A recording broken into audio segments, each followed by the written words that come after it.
सदृशं मेघवर्णं शुभांगं लक्ष्मीकान्तं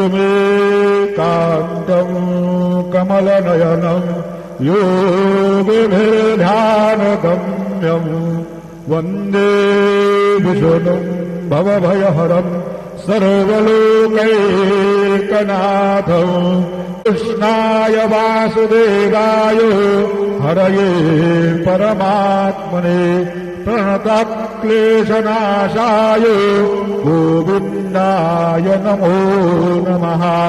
गुरुर्ब्रह्मा गुरुर्विष्णु गुरुर्देवो महेश्वरा गुरुः साक्षात् परब्रह्म तस्मै श्री गुरवे नमः। सद्गुरु साईनाथ प्रिया अरुभद।